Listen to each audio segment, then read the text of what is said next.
Hello guys, and welcome to Wise Warrior's Path to talk about internet privacy and if you should share, opinions and personal thoughts on things like YouTube, on things like Facebook, even some of the most personal things, some of the things that you want private, but you think that they're going to be private when you send them on Facebook. Like you send a private message to your girlfriend or your friend, and you guys are talking about something private, just something that's bugging you, or something that you want done, or you want to have a meeting, let's just say with your friends, and you're going to discuss something maybe another friend doesn't want to know. Those kind of things that are very private, you don't want to advertise on your Facebook. Let's just say on YouTube, where you're having a conversation with someone and you give out an opinion, and that opinion maybe is something you don't want to put on a video, but it's something you want someone else knowing, and you guys have a heated debate, and you say something like, "Screw you, man, you're an idiot," or let's just say you say something very personal, things that people do, they have arguments. You know what I'm saying? You shouldn't be going on Facebook or YouTube and, let's just say, threatening people and saying negative things. But sometimes that happens between people that are arguing, between people that are having differences. They say arrogant things that they would never do, things that would never happen, but because they're on a keyboard, at that moment they think they're like warriors. They think that they're, they feel really strong and they feel really good cursing and swearing. And that happens a lot on YouTube, and anybody who's been on YouTube for more than like 6 months and has had interaction with people will know that there's trolls, that there's a lot of people that say a lot of negative things. But that's the thing about things like YouTube in particular, is that even though those things are kind of negative sometimes, people having very negative and hateful conversations, that's what makes YouTube good, is the fact that you can go somewhere and you can argue about things, you can feel like a human being. Sometimes the conversations are civil, sometimes they're not very civil, sometimes the videos are very well made and educated, and sometimes people make videos where they make a lot of mistakes. And it's the choice of people like me and you to go and visit their platforms and watch their videos or interact with them. Basically, it's our freedom of expression, it's our freedom of speech. But you guys know that lately with Facebook and YouTube, they've been taking away your freedom of speech. There's a lot of laws coming in and saying that, people are hateful, that people are saying racist things and prejudiced things, and that for that reason the internet has to be, corrected, and it has to be policed. Facebook in particular, if you say certain trigger words like gay, like fag, or something that may be offensive to someone, or something that may be sensitive, those keywords are picked up by the Facebook AI. So basically it's like a sort of automated policing, where the computer picks up your words, picks up certain conversations, certain rhythms of conversations, the way conversations sound, you know what I'm saying, the kind of content the conversations are talking about. Like if you say gun or violence, or let's just say gay or homophobe, or just giving you examples of words, or you say orange, or you say Monsanto, you know what I'm saying, or you say, let's just say like Hillary Clinton, you know what I'm saying, you say things like Pizzagate, or let's just say you talk about regular news, you talk about, let's just say, what you think about Donald Trump. And if Facebook likes what you think about Donald Trump, it'll leave what you think about Donald Trump. But if Facebook doesn't like what you think about Donald Trump, like let's just say you're defending Donald Trump, or you're talking bad about Hillary Clinton, or let's just say you're talking about that whole Pizzagate thing, where supposedly the politicians in the United States, and as well as some international ones, are literally child trafficking kids. And that was a pretty big thing that came up in the Donald Trump and Hillary Clinton election, when they were fighting each other for who's going to be president of the United States, and the whole thing about Pizzagate came out. And a lot of you who investigated that, and or at least took interest in wanting to find out about that, looked into that, watched videos relating that, watched what the news basically was saying about that, what the WikiLeaks was saying about that, the people who were exposing Hillary Clinton and the other people who are doing the child trafficking thing, people like Obama. So when people talk about things like that in particular, and they say things like rape, and then they say Obama or Hillary, for example, they'll block your content. Or they'll investigate your content. They might take your content down as hateful. And same with YouTube nowadays. If you got certain keywords and hashtags and whatnot, your title even, or just things that you're saying in your video, once again, there's an AI system that's picking it up.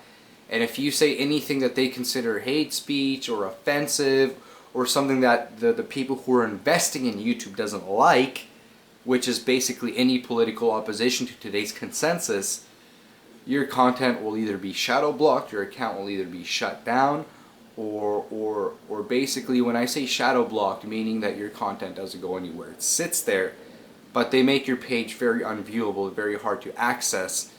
And the thing is that there's no notification on this. Suddenly it just happens. But what if you're also, let's just say, like this YouTuber called A Call for an Uprising? He's out there making a lot of videos about what's happening in the world today, child trafficking, what our politicians are doing, predictive programming, talking about how our media manipulates us. And a lot of people may say that, it sounds a little bit paranoid. It sounds like some of the stuff that he says may be far-fetched, but this guy has been shut down before. Having a very popular channel, a lot of people like him have been shut down. I've been shut down on about 2 accounts with years apart, and it wasn't because I'm making YouTube. It's because I said things, this is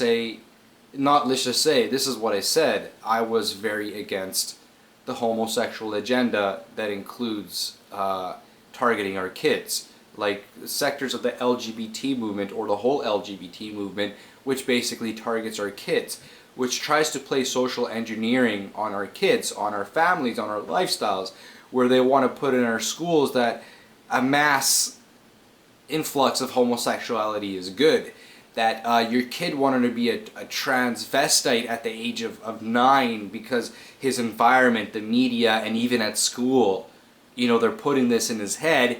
Those are the kind of things that I spoke against, but I basically got shut down. I spoke a lot about that Pizzagate. I also spoke out against a lot of what's happening today with politics, what's happening in reality in the Middle East.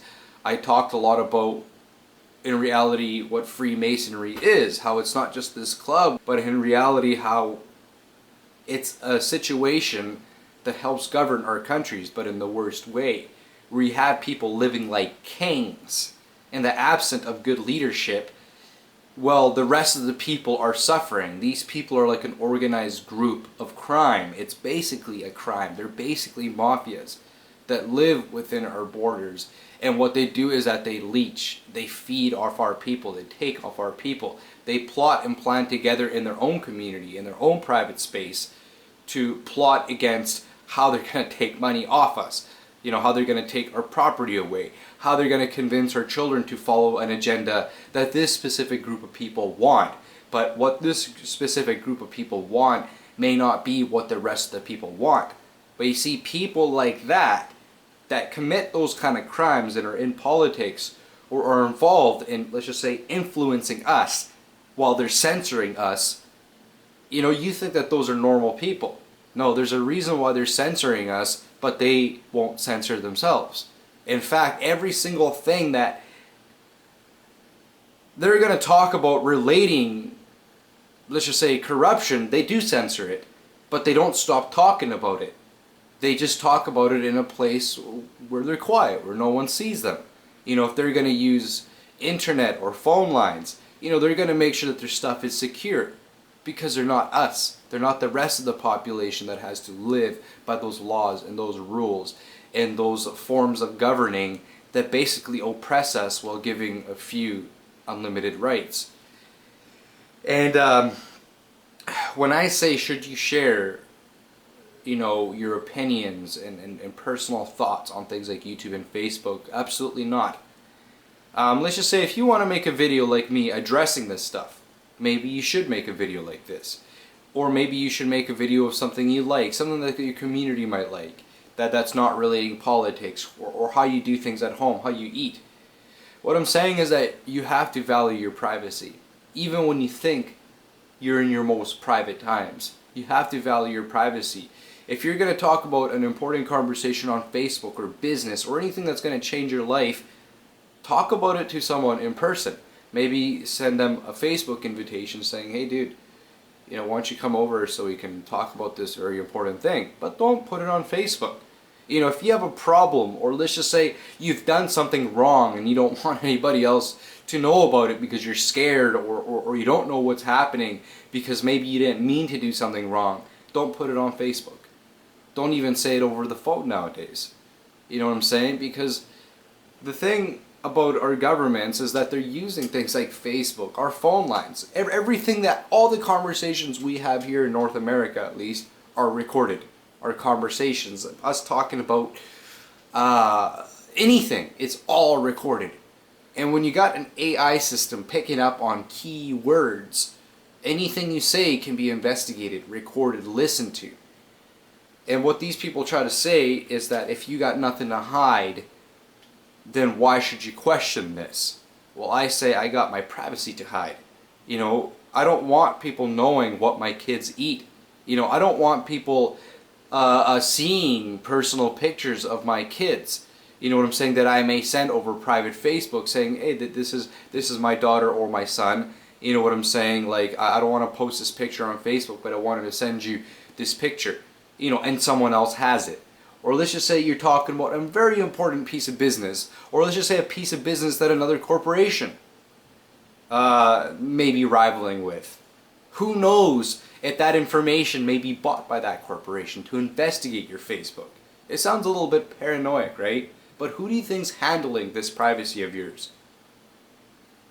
If we got people like Pizzagate, people doing things like Pizzagate, child trafficking, if you got Freemasonry ripping off the rest of the population, if you got things like Monsanto selling people genetically modified food, if you got things like chemtrails and people can't explain to you what chemtrails are, while other people are saying that these things are absolutely poisonous and destroying our environment, there's a lot of creeps out there that you really want to hide from. Your personal conversations, your personal things about business, your family. You know what I'm saying? Your family secrets. Where you have something buried, for Christ's sakes. You know what I'm saying? For your family. Just anything. Just like it could be anything. It could be something nice or it could be something bad. I'm just speaking in general. You know what I'm saying? If anybody's ever going to come after someone because they did a crime, they got to do it the fair way. But how can you come? And you should be able to come after people who commit crimes and have committed a crime. You should be able to investigate them, even put surveillance on them. But there's a thing. When you got a system today that is making everything a crime, when you got a system today where the criminals are managing your privacy, your policing, everything relating what keeps you safe, you're going to want to have your privacy. Because you don't know who those people are. As far as we're concerned, it's the very criminals we got to worry about the most that are tapping into our phone lines and are recording our conversations. And when I say recording our conversations, it's not someone who's sitting there listening to every conversation you're having. That's someone who's getting wiretapped, someone who's being investigated, let's just say, for big crimes. Then you have the police sitting there listening to you every day. They listen to when you go to the washroom, they bug your house, everything. But what about, think about this. It's every single conversation every single North American has, basically, that is recorded. Every single conversation. It doesn't matter whether you're nice, bad, or good. And I'm telling you, we're entering systems with these new laws where it looks like our governments want to implement mass prosecutions. Like communism, where everybody's guilty, where the government takes complete control. The government has surveillance over everything. It's basically like the KGB here in North America, where everybody has surveillance. Everybody is spied on. Everybody is telling on each other. While they're removing God, while they're removing our most basic morals, or more basic traditions. You know what I'm saying? Even convincing our kids that homosexuality is the third way to go. You want to be a boy, you want to be a girl, or do you want to be in between? And I see what's happening there. If we got a lot of pedophiles right now managing our system, trying to tap into our privacy, not just to see if we're not committing crimes or not, but to see how they're going to commit crimes on our kids, how they target our kids. You know, because a lot of these Freemasons or whatever you call them that are in child trafficking are also part of extreme radical religions, satanic religions. And I've said this a lot, and a lot of people have talked about this, and they think that you're kind of talking about something far-fetched, like satanic religion. Yeah, there's actually people that believe in Satan, and not just believe in Satan, you know, by reading the Bible and believing that he exists, but there's people that actually worship Satan. People can call it crazy, people can call it not, but even if it's Satan or not Satan, there's a lot of occult religions out there that are pretty big, and these people are pretty rich and powerful, and they're beyond like rich and powerful. They're like, they spread, they got their own communities, they basically got their own countries within our countries. That's what I mean about Freemasonry. And part of these people's rituals is to target our kids. Part of also manipulating future generations is to manipulate the kids that we got now. You see what I'm saying? So you can convince an adult, you can target an adult to change his mind or do something in the sense of making him give something up.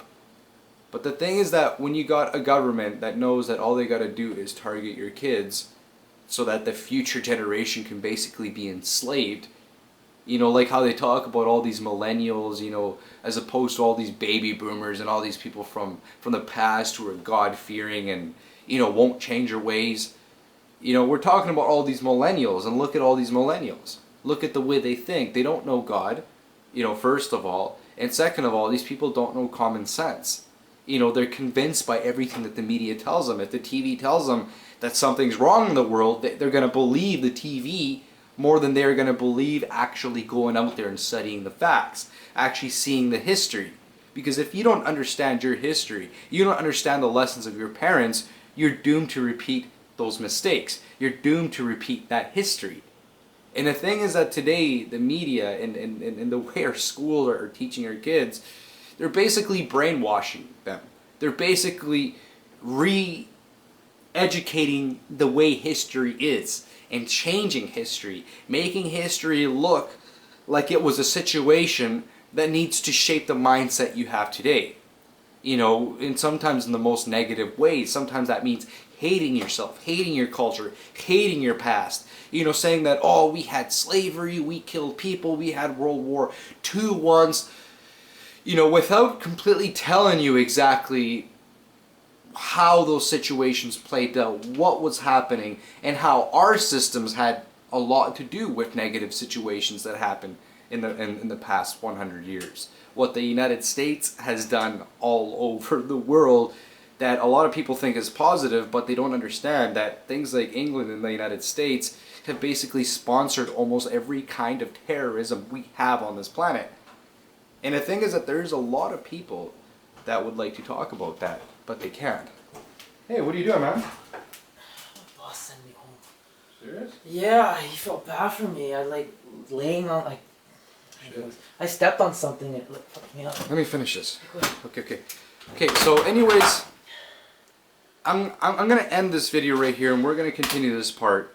But just watch your privacy, and the best thing to do is to be with your community, talk to your community. If you want to have a change on things that you don't like, you know, you talk to your community. But what you do is that you have community hall meetings, you have town hall meetings, you go door to door, you talk to your family about situations today, politics. And that's how you guys become stronger. That's how you guys become a better force. And let's just say, making your privacy, making your future matter. But anyways, I'm a person who doesn't script what I say. And I'm a very busy person. I told you guys that I had to leave this morning and do something, but I want to continue talking about this, but I got to end the video here. I'm going to make a second part to it. But bottom of the line is, I'm saying don't just trust anything in today's world. Just because the TV tells you this is how things are, it doesn't mean that that's how things are. You know, always look twice. Always get your own opinion. Always go and investigate what's happening. Look at the past. Look at what other people have said about it. without them being, let's just say, sponsored or hired to basically advertise how good this is. Go double check it for yourself. And don't be afraid to dab into all this, I guess, conspiracy theory people, a lot of Christian people who are talking about today's world. Don't be afraid to get information from people like that, because those are some of the best allies we have in our communities today. The people who have nothing to hide, but instead are criticized by our system because they go out there and they speak about what's really happening today. But anyways, guys, until next time, subscribe, follow me on this channel, and I'm going to keep trying to tell people about these things and, put my privacy in my face here so that other people can do something better for themselves. Till next time, take care and goodbye, guys. Okay.